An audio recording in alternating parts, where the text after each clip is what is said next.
Shalom, Bapak Ibu, Saudara-saudari yang dikasihi dalam nama Tuhan Yesus Kristus. Selamat sore, hari ini kita kembali bersama-sama memasuki ibadah jam doa kita pada saat hari ini di rumah kita masing-masing. Mari kita akan bersama-sama mempersiapkan hati kita untuk kita menaikkan doa dan juga memuji dan menaikkan nama Tuhan. Mari kita akan pujikan bahwa semua karena anugerah-Mu hari ini ada. Kita akan pujikan mengikuti Yesus.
Hari ini ada, bukan karena kuatku, namun karena Roh-Mu Tuhan.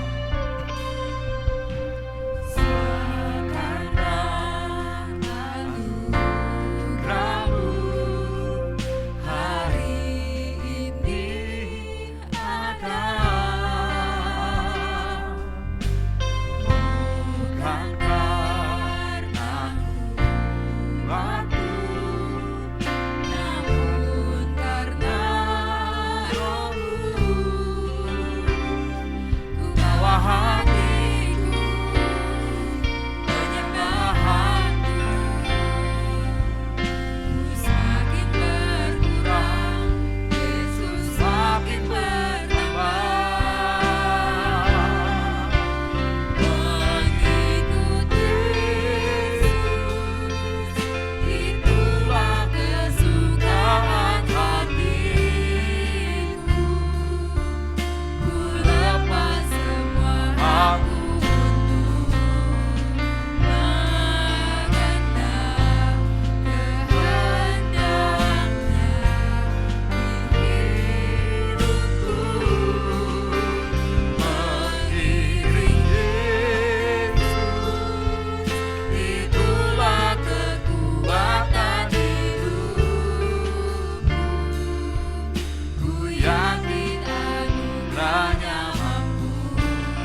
kita akan bersatu di dalam doa pada saat sore hari ini. Bapa, kami serahkan tubuh jiwa roh kami serahkan seluruh pikiran kami dan doa-doa kami hari ini Bapa.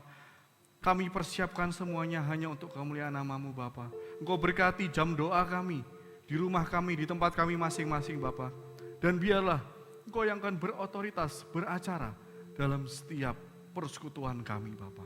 Kami serahkan persekutuan jam doa kami hanya di dalam nama Yesus, Allah kami yang hidup, kami berdoa. Amin. Mari kita akan membaca Alkitab kita yang diambil di dalam Efesus pasal yang pertama, ayat yang ketiga sampai dengan yang keenam. Berkata demikian. Terpujilah Allah dan Bapa Tuhan kita Yesus Kristus yang dalam Kristus telah mengaruniakan kepada kita segala berkat rohani di dalam surga. Sebab di dalam Dia Allah telah memilih kita sebelum dunia dijadikan, supaya kita kudus dan tak bercacat di hadapannya. Dalam kasih Ia telah menentukan kita dari semula oleh Yesus Kristus untuk menjadi anak-anaknya, sesuai dengan kerelaan kehendaknya. Supaya terpujilah kasih karunia-Nya yang mulia, yang dikaruniakannya kepada kita di dalam Dia yang dikasihinya. Mari kita akan menaikkan doa kita. Kita berdoa untuk dunia, bangsa, dan provinsi Lampung. Kepada Diakon Boyke kami persilakan. Selamat malam Bapak Ibu. Mari kita akan berdoa untuk bangsa dan negara dan dunia ini. Bapa di surga, terima kasih buat kebaikan Tuhan di sepanjang kehidupan kami. Pada malam hari ini kami mau berdoa. Dunia ini membutuhkan lawatan dan pemulihan yang daripada Engkau atas virus COVID-19. Banyak orang yang terjangkit ya Bapa. Dan kami tahu pemulihan adalah berasal hanya dari Allah saja. Oleh karena itu kami mau menyerahkan anak-anak Tuhan dimanapun mereka berada, supaya di dalam masa-masa yang sulit terkena dampak dari COVID-19, anak-anak Tuhan tetap bisa mengucap syukur. Dan kami percaya di dalam masa yang sulit ini bahwa Tuhan memelihara. Kami mau berdoa ya Bapa, supaya anak-anak Tuhan akan dikuatkan. Kami percaya tiba waktunya nanti di dalam rancangan Allah maka wabah ini akan berakhir. Kami mau berdoa untuk Bapak Presiden, Bapak Jokowi, yang sudah Tuhan pilih untuk memimpin negara ini. Kiranya dengan hikmat bijaksana yang daripada Allah, Ia bekerja untuk kemajuan bangsa ini, yang sudah bisa kami lihat dan rasakan hasilnya ya Bapa. Ada kemajuan demi kemajuan untuk negara kami. Begitu juga dengan Bapak Wakil Presiden, Bapak Ma'ruf Amin, yang mendampingi Bapak Presiden yang seharusnya akan menjadi penyemangat dan pendorong yang mensupport dan melengkapi, supaya keduanya Tuhan pakai dengan hikmat, takut akan Tuhan di dalam memimpin negara ini, menegakkan kebenaran dan keadilan bagi seluruh bangsa. Kami menyerahkan ya Bapa, seluruh menteri, para pemimpin yang ada di pusat hingga di daerah, orang-orang yang Tuhan percayakan untuk menjabat di dalam pemerintahan. Semuanya dapat Tuhan pakai bagi bangsa ini. Kami menyerahkannya ke dalam tangan kuasa-Mu ya Bapa. Juga untuk TNI Polri yang terus bekerja bagi keamanan negara kami, supaya ada persatuan dan kesatuan di dalam bangsa. Jika ada pihak-pihak yang berniat tidak baik, maka semua dapat digagalkan di dalam nama Tuhan Yesus. Kami mau berdoa untuk Gubernur Lampung. Berkati Bapa, kiranya ia boleh seiring sejalan dengan pemerintahan yang ada di pusat, mengerjakan hal yang dipercayakan oleh rakyat Provinsi Lampung kepadanya, supaya dia dapat membawa provinsi ini semakin berkembang, aman, dan semakin baik. Kami juga mau berdoa untuk anak-anak Tuhan yang ada di dalam pemerintahan. Ini saatnya ya Bapa, Engkau dinyatakan melalui mereka. Tentu pada saat mereka hadir, mereka sungguh adalah terang. Mereka adalah garam. Kiranya oleh karena hikmat Tuhan saja, mereka akan bekerja menjadi kuat, menampilkan karakter Kristus dimanapun mereka berada. Terima kasih ya Bapa. Kami mau berdoa, menyerahkan Indonesia ke dalam tangan kuasa-Mu. Semakin hari semakin jelas bahwa kami tidak mampu tanpa Allah. Oleh karena itu, kiranya ada kebangunan rohani yang terjadi di Indonesia, di dunia ini ya Bapa. Kami doakan kebangunan rohani yang besar terjadi di Indonesia, supaya semua orang boleh memuliakan nama-Mu. Di dalam nama Tuhan Yesus kami berdoa. Amin. Baik, kita akan kembali memuji nama Tuhan. Bahwa indah saat berdoa, saat khidmat kudus. Ini menjadi pujian kita.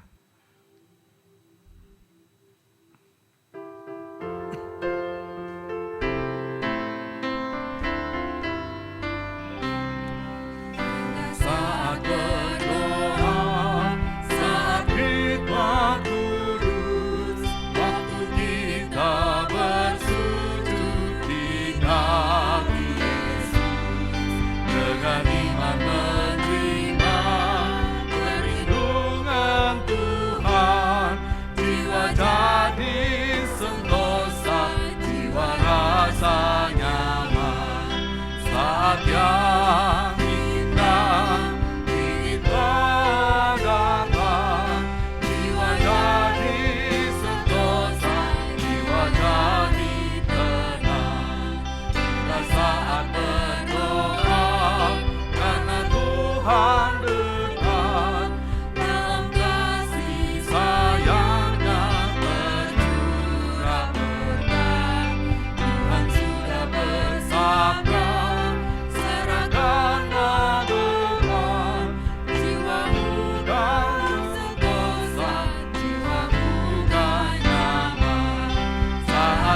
yang indah kita datang, jiwa jadi sentosa, jiwa jadi tenang. Indah saat berdoa, bila yang tergoda menyerahkan dirinya kepada Bapa, Yesus akan menghibur dan memberi kekuatan. Jiwa jadi sentosa, jiwa rasa nyaman. Saat yang indah ini telah datang, jiwa jadi sentosa, jiwa jadi tenang. Mari kita berdoa. Allah Bapa kami yang di dalam surga, kami bersyukur kami boleh memuji-Mu, kami boleh menyembah-Mu hari ini Bapa. Ampuni atas setiap dosa dan pelanggaran kami, dan layakkan kami untuk kembali menghadap tata hadirat-Mu dengan kerinduan hati kami, membawa setiap pokok doa kami pada saat sore hari ini Bapa. Kami berdoa untuk Gereja Baptis Indonesia Karunia Tuhan, induk dan juga cabang-cabang, agar dengan adanya wabah COVID-19 ini Tuhan, jemaat boleh tetap setia dan mendukung pelayanan gereja dan juga gembala sidang. Tuhan berkati ini dan Tuhan sertai ini. Kami juga mau bersatu hati berdoa buat pelayanan Pendeta Muda Krishna Wahyu Surya, Pendeta Cipto Hadi, Pendeta Gading, beserta dengan setiap keluarga. Kiranya Tuhan akan selalu memberkati setiap kekuatan, kesehatan, kemampuan, dan sukacita, dan semangat. Tuhan teruskan tambahkan buat para hamba-hambamu ini Tuhan. Dan kami bersyukur akan hal itu. Kami bersyukur akan hal itu Bapa. Kami juga berdoa untuk kebutuhan kehidupan sehari-hari jemaat gereja cabang. Agar Tuhan sendiri akan mencukupkan dan memberkati. Dan menyertai setiap apa yang dikerjakan dan diusahakan. Karena kami percaya Engkau Allah adalah sumber berkat. Dan kami berharap hanya kepada Allah kami, Yesus Kristus. Kami juga berdoa untuk kebutuhan BPW Trans Tanjungan yang merindukan seorang hamba Tuhan yang siap melayani sepenuh waktu di sana Tuhan. Tuhan akan berkati, Tuhan akan jawab hal ini. Dan kami percaya Tuhan akan menempatkan hamba Tuhan yang tepat sesuai dengan kriteria yang Engkau harapkan. Engkau mau untuk perkembangan gereja baptis untuk BPW yang ada di Trans Tanjungan ini. Tuhan yang akan memberkati. Kami juga berdoa untuk lembaga-lembaga baptis dalam menghadapi wabah COVID-19 untuk tetap bisa operasional dan Tuhan mencukupkan dana operasionalnya, karena kami percaya banyak sekali dampak-dampak yang terjadi atas wabah ini, tetapi kiranya Tuhan sendiri yang akan cukupkan, kiranya Tuhan sendiri akan memberkati dan Kau sendiri akan menyertai untuk lembaga baptis ini Bapak. Kami juga berdoa dan bersatu hati untuk kebutuhan APD tiap rumah sakit baptis agar tercukupi dan Tuhan turut campur tangan di dalamnya akan hal ini. Karena kami percaya Tuhan akan mendatangkan setiap orang-orang untuk memberkati setiap rumah sakit ini Bapak, supaya APD terus dan terus tercukupi. Dan biarlah nama-Mu saja yang terus kami muliakan, dan nama-Mu saja yang terus kami harapkan dalam setiap kehidupan kami. Kami juga berdoa untuk tenaga medis khususnya yang ada di garda depan. Kami percaya Bapa, Tuhan, Kau akan melindungi dan Kau akan menaungi, dan Kau akan selalu menguatkan mereka dengan kasih sukacita dalam tenaga medis ini melayani setiap pasien. Tuhan sendiri akan menurunkan berkat-Mu, melindungi dengan setiap kuasa-Mu Bapa, dan menaungi dengan setiap anugerah-Mu. Dan kami imani itu, dan kami percaya itu Bapa. Engkau ada bersama para tenaga medis. Kami juga berdoa dengan adanya wabah COVID-19 ini, karyawan lembaga bisa tetap kuat, sehat, dan diberi berkat yang berkecukupan dengan kebutuhan hidup mereka. Tuhan sendiri akan memberkati hal ini. Tuhan sendiri akan menyertai hal ini. Dan kami percaya Engkau Allah yang akan memberkati kami hari lepas hari. Dan kami serahkan seluruh doa ini yang jauh dari sempurna Bapa. Dan kami alaskan hanya di dalam nama Tuhan Yesus Kristus, Allah kami yang hidup, kami berdoa. Haleluya, amin. Kita akan persiapkan hati dan pikiran kita akan mendengarkan kebenaran firman Tuhan yang akan disampaikan oleh hambanya, Bapak Pendeta Muda Krishna Wahyu Surya. Kita akan memuji Tuhan untuk mempersiapkan hati kita dan pikiran kita dengan kita katakan bahwa harap Tuhan.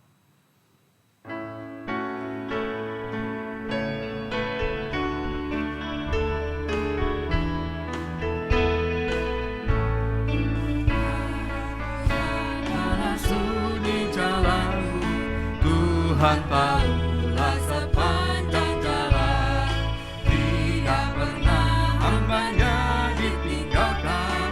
Harap Tuhan, harap Tuhan, harap Tuhan, kita banyak.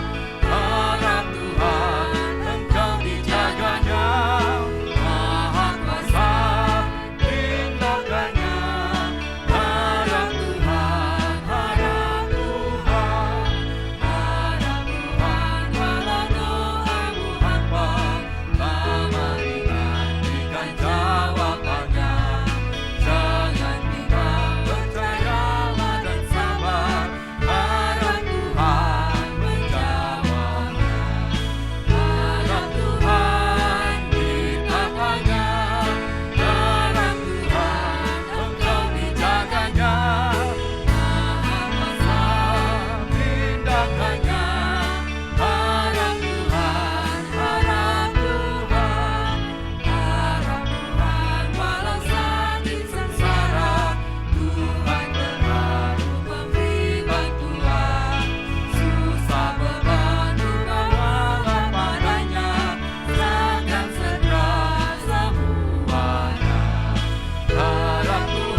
Krisna Wahyu Surya, kami persilahkan.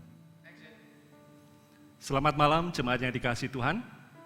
Sungguh mengucap syukur pada malam hari ini kembali kita boleh masuk di dalam waktu-waktu doa kita.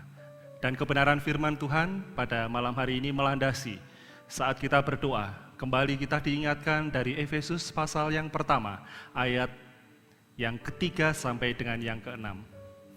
Di mana hari Minggu kita telah belajar mengenai berkat rohani dari Allah Bapa. Mari kita mengingat berkat-berkat sedemikian yang Tuhan adakan untuk kita. Sehingga kita akan terus berbesar hati, kita terus pede di dalam menghampiri tahta rahmat-Nya yang kudus. Ada seorang wanita yang di dalam racing atau renungan singkat yang saya bagikan hari ini disebutkan namanya sebagai Hetty Green. Seorang Amerika dan bahkan dia dikenal dengan sebutan America's Greatest Misser, yang artinya adalah orang yang paling kikir se-Amerika. Apa maksudnya? Ketika beliau mati pada tahun 1916,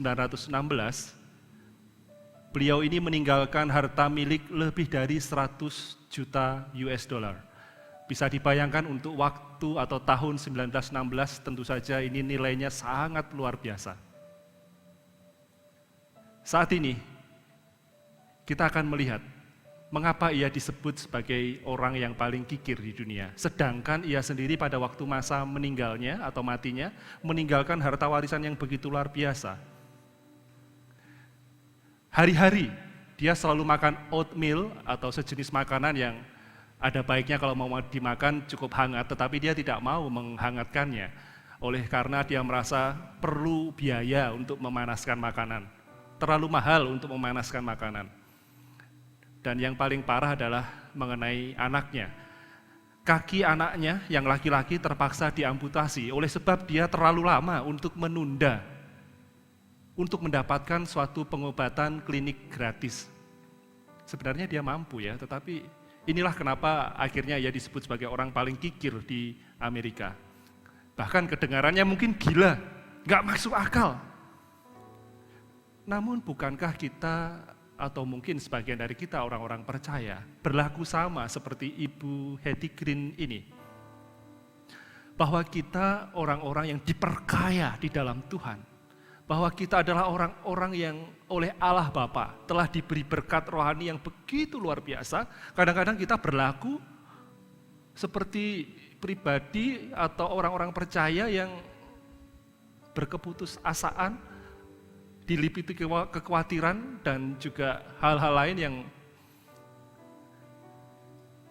mengganggu pikiran demi pikiran yang merasa bahwa kita adalah orang-orang yang paling minoritas, orang-orang yang paling berkekurangan. Padahal begitu kayanya kita. Di dalam kitab Efesus pasal yang pertama dikatakan berkat Allah yang begitu luar biasa telah diberikan kepada kita. Saya rasa ada baiknya kita menyadari keadaan seperti ini sehingga kita akan terus bisa hidup di dalam pengharapan, bukan keputusasaan. Hidup di dalam semangat, bukan patah arang. Mari kita kembali melihat di dalam ayat 3 sampai dengan yang keempat, bahwa janji Allah di dalam ayat yang ketiga dikatakan, di dalam Kristus telah mengaruniakan kepada kita segala berkat rohani di dalam kerajaan surga. Bapak Ibu Saudara yang dikasihi Tuhan, kitab Efesus itu cukup unik. Dia ada 6 pasal dan dibagi menjadi 2 bagian.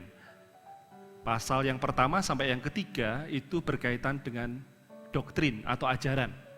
Wah, memang sifatnya teoritis. Tetapi pasal 4 sampai dengan yang ke-6 dituliskan oleh Paulus sebagai suatu ajaran praktis. Maksudnya hal yang bisa dilakukan, bukan sekedar teori. Sesuatu yang memang bisa dilakukan. Jadi kita sekarang masuk dalam ranah doktrin atau pengajaran yang cukup kuat mengenai berkat Allah Bapa. Yang pertama disebutkan di dalam ayat yang keempat, berkat itu berupa dalam kasih, Dia Allah telah memilih kita sebelum dunia dijadikan supaya kita kudus, dan tak bercacat di hadapannya. Bapak Ibu Saudara yang dikasihi Tuhan, kita telah dipilih. Kita telah dipilih, bahkan sebelum dunia dijadikan. Ini adalah berkat rohani yang pertama dari Allah Bapa. Dipilih untuk menjadi umat yang kudus. Kudus dalam bahasa aslinya berarti khusus, telah dipisahkan, set apart. Telah dipisahkan dari sesuatu kehidupan yang lama untuk kemudian ada tujuan hidup baru dan menjadi umat kepunyaan Allah sendiri. Bukankah itu suatu privilege ya, sesuatu hak istimewa yang diberikan kepada kita. Belum lagi dikatakan bukan hanya saja umat Allah yang kudus tetapi juga tak bercacat. Apa artinya tak bercacat? Tak bercacat memiliki arti bahwa bebas dari hukuman, bebas dari kutukan. Wah, bukankah ini menjadi suatu berkat yang sangat-sangat luar biasa ya? Dari posisi dosa atau status dosa, diangkat menjadi umat Allah yang kudus, khusus, ada suatu maksud tertentu untuk dijadikan umatnya, dan kemudian kita bahkan dibebaskan dari segala pelanggaran dan dosa. Dalam Efesus pasal yang pertama ayat yang ke-7 sampai dengan 12 akan menolong kita lebih lanjut nantinya, mengerti bagaimana itu bisa terjadi. Tapi paling tidak mari kita garis bawahi, berkat Allah Bapa adalah telah memilih kita menjadi umat yang kudus dan tak bercacat. Ada doktrin selanjutnya di dalam ayat 5 sampai 6 atau pengajaran yang cukup luar biasa di sana, sebab dikatakan, supaya terpujilah kasih karunia-Nya yang mulia, yang dikaruniakannya kepada kita di dalam Dia yang dikasihinya. Sebab di dalam Dia dan oleh darahnya kita beroleh penebusan. Kita telah ditentukan. Di dalam ayat 5, kalau boleh saya garis bawahi, Ia telah menentukan. Ini ada satu doktrin yang namanya predestinasi. Ini adalah doktrin tentang penentuan. Bahwa Allah telah menentukan kita. Ia memilih, Ia menentukan. Tetapi menentukan dalam hal apa? Sebab dikatakan di sana untuk menjadi anak-anaknya. Untuk menjadi anak-anak Allah. Kita bisa bayangkan ya, posisi seorang anak pastilah menikmati apa yang dimiliki oleh bapaknya. Posisi seorang anak pada akhirnya pun akan menerima atau mewarisi ya, apa yang menjadi milik bapaknya. Jika itu memang terjadi dalam kehidupan kita orang-orang percaya, di dalam Yesus kita menerimanya, bayangkan betapa kayanya, betapa judul dalam nats ini betul-betul terjadi, kekayaan umat Allah nyata bagi kita. Lalu untuk apa kita menjadi khawatir, putus asa, patah semangat, dan lain sebagainya. Seakan-akan kita ini adalah orang yang berkekurangan. Seakan-akan Allah Bapa kita tidak sanggup untuk memberkati kita. Sedangkan kita sudah diangkat status kita menjadi anak-anak Allah. Bapak Ibu Saudara yang dikasihi Tuhan, yang lebih menyenangkan lagi adalah ketika dalam ayat 5 pun dikatakan berdasarkan kerelaan kehendaknya. Sebenarnya dalam bahasa aslinya berkata frase ini demikian. According to the good pleasure of His will. Dalam bahasa mudahnya adalah, kalau saya sebagai Allah Bapa, ya senang-senangnya hatiku saja, aku memberkati kamu, aku milih kamu, itu senang-senangku aja, nggak ada yang kontrol saya, nggak ada yang maksa saya untuk nyenengkan kamu. Jadi Allah dalam kesenangan hatinya tanpa dikontrol oleh siapapun, oknum apapun, Dia memilih kita, Dia menentukan kita. Nggak ada yang maksa Allah, nggak ada yang mengontrol Dia untuk melakukan ini, tapi sesuai kesenangan hatiku. Aku mau kok mengangkat kamu, aku mau kok, aku senang aja kok memilih kamu. Jadi sungguh luar biasa, kita menjadi orang yang disenangi ya, objek kesenangan Allah, objek kesenangan hati Allah. Bukankah itu membangkitkan semangat dalam kehidupan kita? Secara sederhana ada dua doktrin yang kita pelajari pada malam hari ini. Pilihan Allah, memilih kita menjadi umat yang kudus dan tak bercacat. Menentukan kita, suatu doktrin predestinasi, menentukan kita untuk akhirnya menjadi anak-anak Allah. Tetapi mari kita jangan melupakan ayat 6 bagian A itu begitu penting ketika dikatakan di sana, supaya terpujilah kasih karunia yang mulia.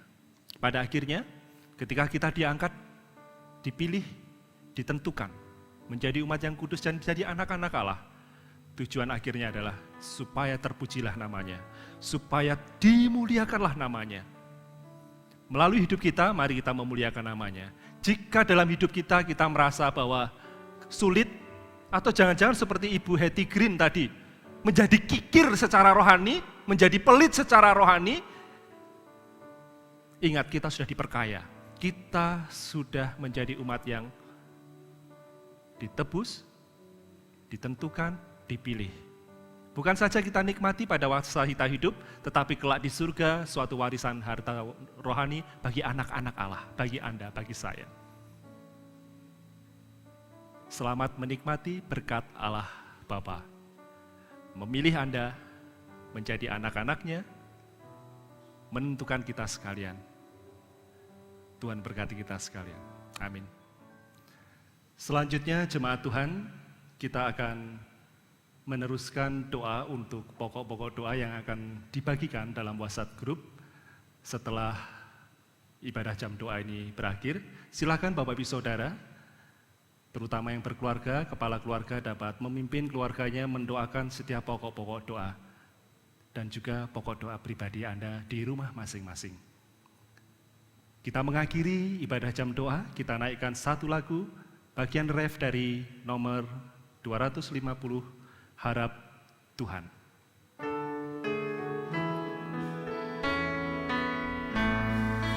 Harap Tuhan di tahtanya, harap Tuhan Engkau dijaganya, Maha Kuasa tindakannya. Harap Tuhan, harap Tuhan.